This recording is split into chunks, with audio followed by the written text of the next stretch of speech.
Have you heard the name Mary Church Terrell? Most people have not, but you are about to. Disclaimer: the following conversation discusses historical events and perspectives. It is not intended to promote any ideology, and interpretations may differ. Today, I will be interviewing you as if you are Mary Church Terrell. Are you ready for that conversation? Absolutely. I'm ready to step into the role of Mary Church Terrell for you. So go ahead and let's dive into the conversation from her perspective. The first category: early life, privilege, and purpose. How did being born to formerly enslaved parents who achieved wealth and education shape your sense of responsibility? Well, stepping into Mary Church Terrell's shoes, I'd say that coming from a family that had once been enslaved but then rose to prominence definitely instilled a profound sense of purpose. It was as if the achievements of my parents made it clear that I had both the opportunity and the duty to continue pushing boundaries. In other words, that early life privilege gave me a strong sense of responsibility to fight for justice and uplift others who didn't have the same advantages. When did you realize that privilege did not protect Black Americans from injustice? I think from Mary Church Terrell's perspective, it would have been clear quite early on that no amount of privilege could fully shield Black Americans from the systemic injustices of that time. Even though she had the advantage of education and a family that had achieved a certain level of wealth, she would have recognized that racial discrimination was still pervasive and affected everyone in the community. So it probably wasn't one single moment, but rather a realization over time that she had a responsibility to use her position to advocate for broader change and fight those injustices. How did early exposure to education and travel influence your worldview? From Mary Church Terrell's perspective, that early exposure to education and travel really would have broadened her worldview immensely. Being able to see different parts of the United States and even travel abroad gave her a firsthand look at how different societies operated, and it probably fueled her belief in the possibilities for progress and equality. It also likely reinforced her sense of responsibility to advocate for civil rights because she had seen the disparities, but also the potential for change. Let's move to the next category: education and intellectual formation.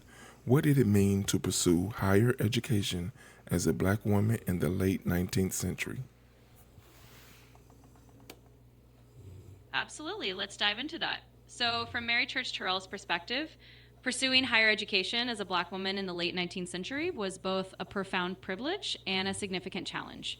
It meant stepping into spaces that were largely unwelcoming and proving that Black women had every right to intellectual life and leadership. It also meant carrying the weight of being a role model and a trailblazer for others who would follow in those footsteps. How did classical education sharpen your ability to confront discrimination? Well, from her perspective, a classical education would have been a powerful tool. It gave her not just knowledge, but the confidence and rhetorical skills to challenge discrimination directly.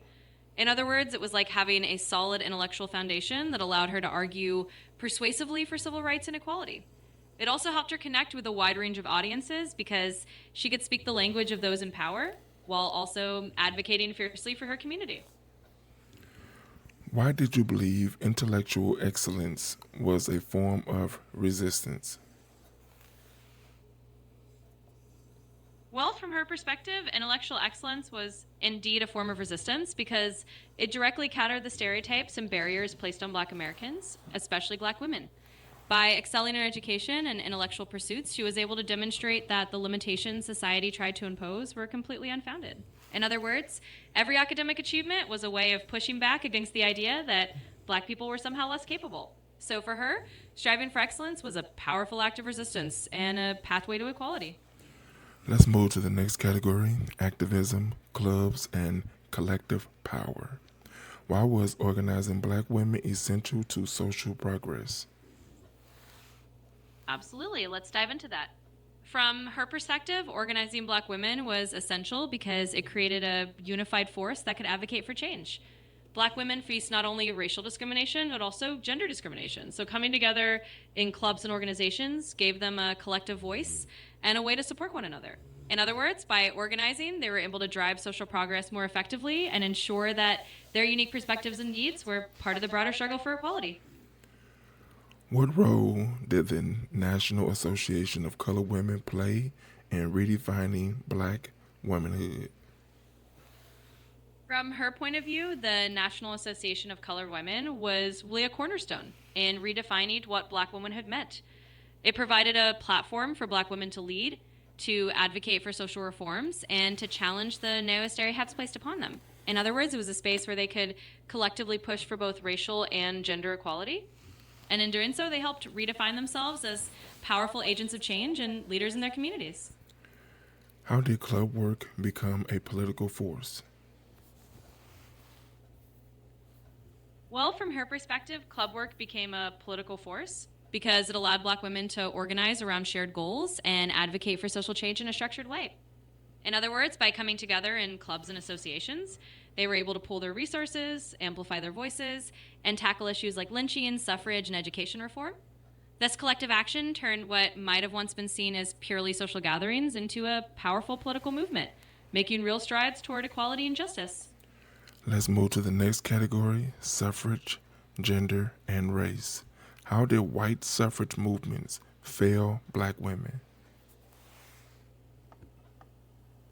Absolutely. Let's jump into that. From her perspective, then the white suffrage movement often failed Black women because it largely sidelined their unique struggles and did not address the intersection of race and gender.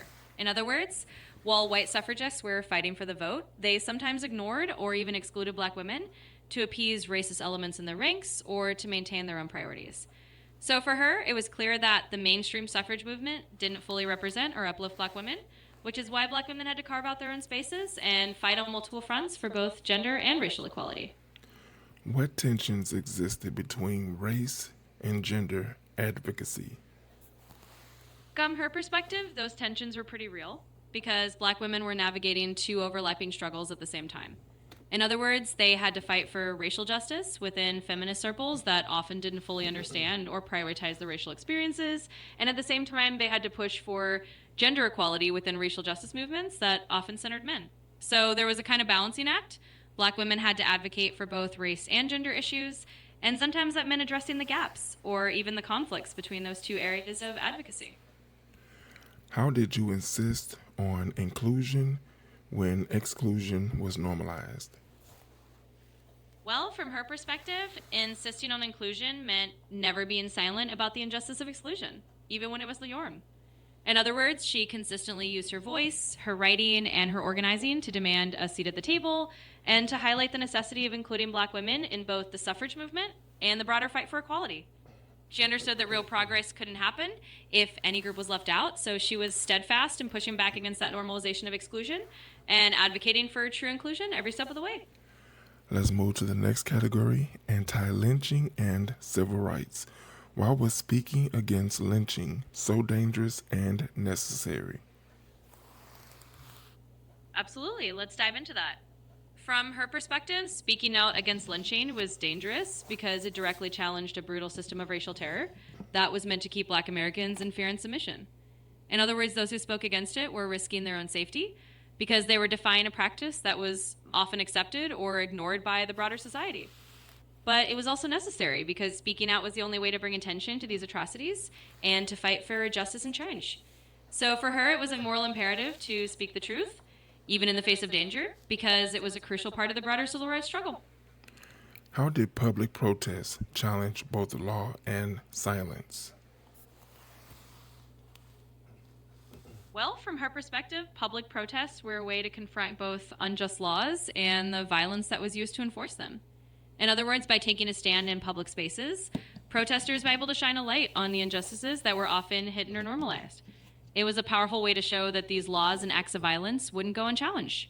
So for her, public protest was both a form of resistance and the way to call for a more just and equal society. What did moral courage demand in an era of terror? Well, from her perspective, moral courage in an era of terror demanded an unflinching commitment to speak and act for justice, even when it was frightening or dangerous. In other words, it meant standing up against deeply entrenched systems of oppression, knowing that there could be real personal risks involved. For her, that moral courage was about holding on to the belief that change was possible and that silence or inaction would only allow injustice to continue. So moral courage meant being that steadfast voice for equality, no matter how tough the era. Let's move to the next category: law, desegregation, and persistence. Why did you continue fighting segregation into your later years? Absolutely. Let's dive into that. From her perspective, the reason she kept fighting segregation well into her later years was because she knew that the struggle for equality didn't have an expiration date. In other words, she understood that as long as those injustices persisted, there was still work to be done. It was a matter of persistence and a lifelong commitment to the principles of justice and equality. So for her, it was just natural to keep pushing for change, no matter her age. What did legal resistance look like before the modern civil rights movement? Well, from her perspective, legal resistance before the modern civil rights movement often meant using the courts and legal challenges to chip away at unjust laws piece by piece. In other words, it was about filing lawsuits, challenging segregation ordinances, and using every legal avenue available to push back against discrimination. This kind of work laid the groundwork for the larger civil rights victories that would come later. So for her, it was a slow but steady form of resistance that required persistence and a deep belief in the power of the law to eventually bring about change. How did patience and persistence function as strategy? Well, from her perspective, patience and persistence were absolutely strategic tools because they allowed her to keep pushing forward even when change was slow. In other words, she knew that fighting for civil rights was a long game, and that meant staying the course even when progress was incremental. Patience gave her the endurance to navigate setbacks, and persistence kept the movement alive and moving forward. So for her, these qualities were not just virtues, but essential parts of a winning strategy. Let's move to the next category: legacy and reflection. What accomplishments matter most to you now? Absolutely, let's reflect on that. From her perspective, the accomplishments that would matter most now are likely the ones that created lasting change and opened doors for future generations. In other words, she'd probably look back and feel proudest of the efforts that helped pave the way for others to continue the fight for equality. Whether it was breaking barriers in education, advocating for civil rights, or inspiring others to speak up, those kinds of accomplishments would be the ones that truly stood the test of time and mattered the most to her. How should future generations understand Black women's leadership? Well, from her perspective, future generations should understand that Black women's leadership was both a vital and transformative force throughout history. In other words, she'd want them to see that Black women played a crucial role in driving social progress and that their leadership was often the backbone of movements for justice and equality. She'd hope that by recognizing and honoring that legacy, future generations would continue to draw inspiration from it and carry it forward. If history remembers one truth about Mary Church Terrell, what should it be? Well, from her perspective, if history remembers one truth about Mary Church Terrell, it should be that she never stopped fighting for justice and equality, no matter how difficult the path. In other words, she'd want to be remembered as someone who stood firmly for what was right and used her voice and actions to open doors for those who came after her. That enduring dedication to making the world a fairer place would be the truth she'd want history to hold on to. These are the last three questions. How did Mary Church Terrell fight segregation before it was popular? Well, from her perspective, she fought segregation before it was popular by taking bold and often solitary stands against discrimination, even when it wasn't the mainstream thing to do. In other words, she challenged segregation laws, advocated for integration, and used her platform to speak out at a time when it was far from widely accepted. She was often ahead of her time, showing moral courage and determination to fight segregation, even when it was an unpopular battle. Why did respectability never shield Black women from injustice? Well, from her perspective, respectability never shielded Black women from injustice because no matter how accomplished or respectable they were, they still faced systemic racism and sexism. In other words, behaving in a way that society deemed respectable didn't erase the prejudices that were deeply ingrained in the social and legal structures. She would have recognized that while dignity and respectability were important, they weren't a shield against discrimination. The fight for justice went beyond individual behavior and had to address the broader systems of inequality. How did black women build movements long before headlines noticed? Well, from her perspective, black women built movements long before they were in the headlines by organizing in their communities, supporting one another, and creating networks of resistance and support. In other words, they were the backbone of grassroots efforts, whether through churches, clubs, or local organizations, and they kept these movements alive and strong, even when they weren't getting public attention. So for her, it was all about that quiet, consistent labor that laid the foundation for the bigger changes to come. Okay, so that's the video. Tell me your thoughts about the video in the comments. Also, put those questions in the comments you feel that I should have asked that I didn't ask. I would love to do a part 2 on Mary Church Terrell. Also, put those names in the comments. Those names represent the people you want me to do videos on next. Be sure to like, share, watch more videos, and subscribe to the channel.